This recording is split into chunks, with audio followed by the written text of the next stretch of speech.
Want to get the best build for the MALIWAN Raid Takedown with the brand new update? Well, today I'm going to introduce you to my MOZETOR build.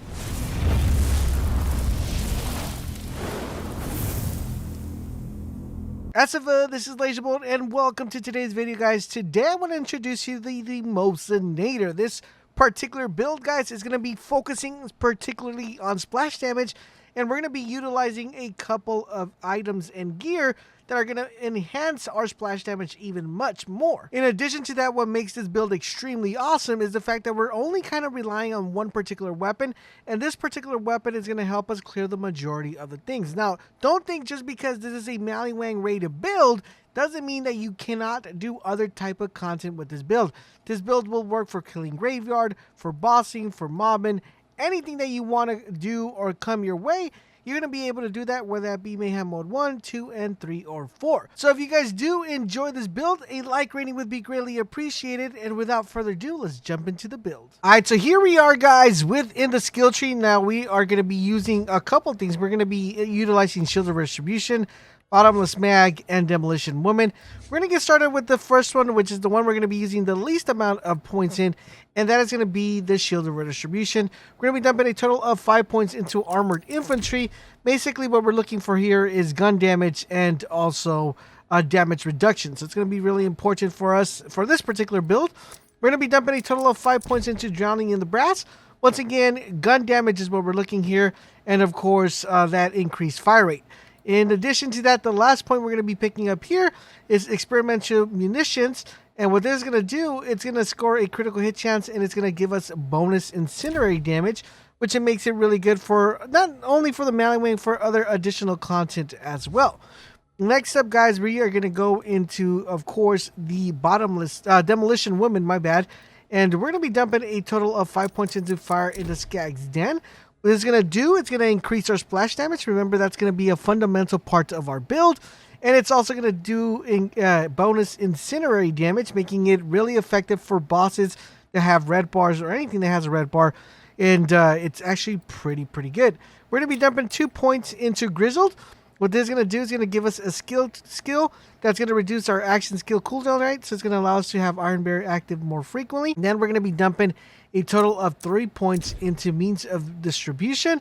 Once again, guys, giving us a splash damage, and there is a chance to add ammo when we do that splash damage to our mags. So it's actually really good. It's a kind of an easy way to generate ammo and regenerate a grenade. So we're never running out of ammo, and we're never running out of grenades. Then we're going to be dumping 2 points into Torqued Cross Promotion, and this is all splash damage dealt by Moze has a chance to double in size. This is extremely important because this is a splash build, and you want to make sure that this is hitting other enemies, because you usually in the MALIWAN raid, there's instances where you have multiple enemies around you, and you're going to want to make sure that that splash damage is also hitting other enemies around them, and that's going to enhance that even more further. And then we're going to be dumping a total of 3 points into Pull the Holy Pin.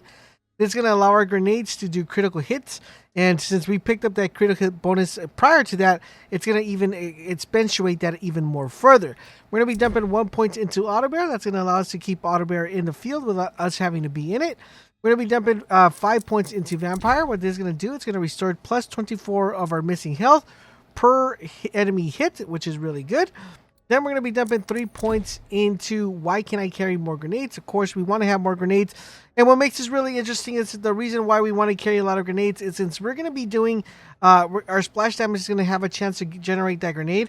We're almost never going to be running out of grenades because we're going to have at least 14 grenades at our disposal, which will means we will never run out unless we're just spamming them, all 14 at the same time. Then we're going to be dumping 1 point into the last. What this is going to do, it's going to allow us to throw a grenade when we are at our second win. And now this one is kind of like a iffy. You're going to have to determine if you want to get this or if you don't. If you put an ion cannon within this gear, you won't need this one. So it's going to be kind of up to you guys. I'm going to leave it there. But if you don't put an ion cannon or you don't have one, then you're going to want to put this one here.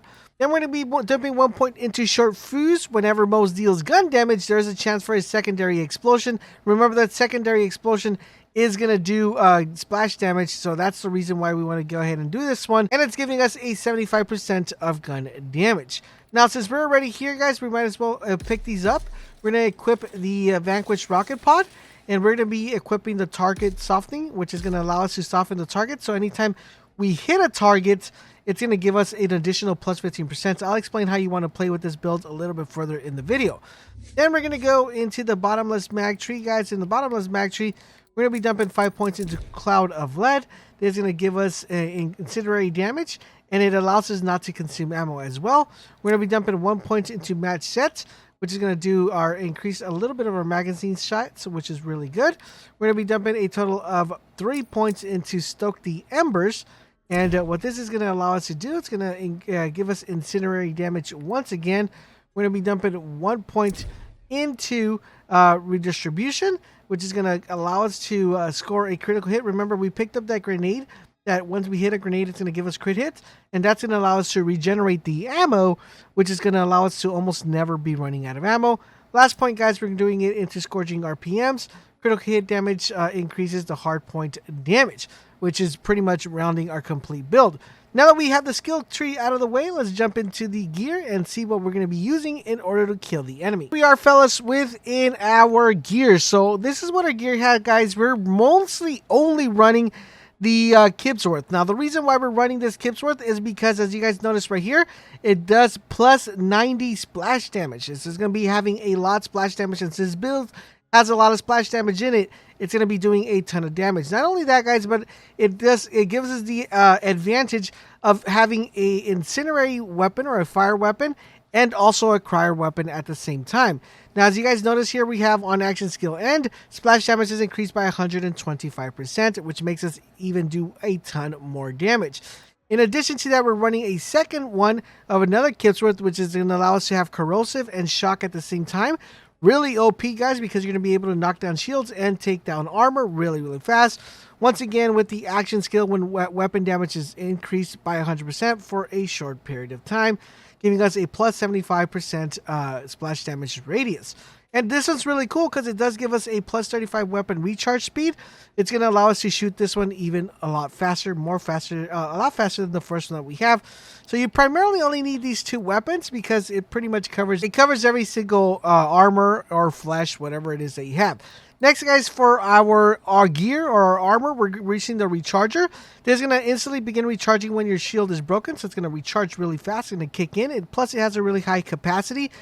We don't have an anointment here, but if you were able to get an anointment, I would probably do like an Iron Bear anointment on here. You could definitely run some terror build, but I didn't want to put a terror kind of anointment here due to the fact that a lot of people don't have terror, so I wanted to leave it to open for everybody to be able to use this build.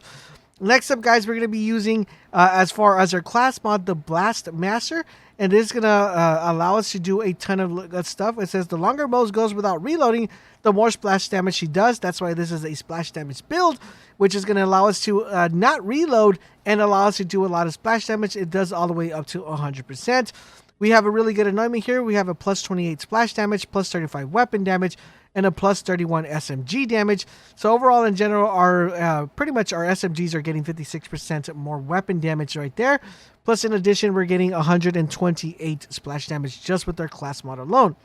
Next up, guys, for our artifact, we're running the Last Stand Auto Idle.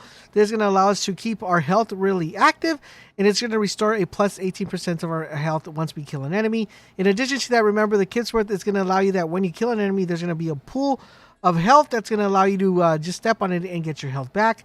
And this one comes with a plus 30% grenade damage, magazine size, and a plus 33 aerial effect. Remember, if you don't have this particular one, you want to make sure you get that plus 40 magazine size, because remember, the more we go without having to reload, the more damage we're going to be doing.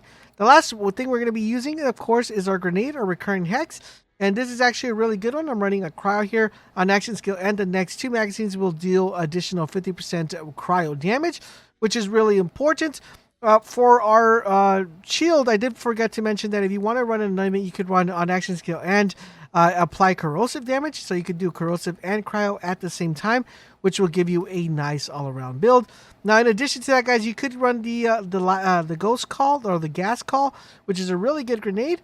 Or for your shield, you could definitely also run the stopgap, which would be very favorable as well. So with all that being said, now the question is, how do you want to play this? Well, it's going to be very simple, guys. What you want to do is you want to jump on your Iron Bear, shoot the target that you want to focus on, primarily a boss or a badass. And once you shoot him, hop out of your Iron Bear. Your Iron Bear is going to stay in the field. Shoot your weapon until your heart's content and melt everything and see everything fade away like butter. And there you guys have it. That is how you want to play with the MOZETOR build. Let me know in the comment section down below, what do you think of the build? If there's anything you would change, anything you would recommend, please let me know in the comment section down below. Thank you guys for watching, and I will catch you guys on the next video.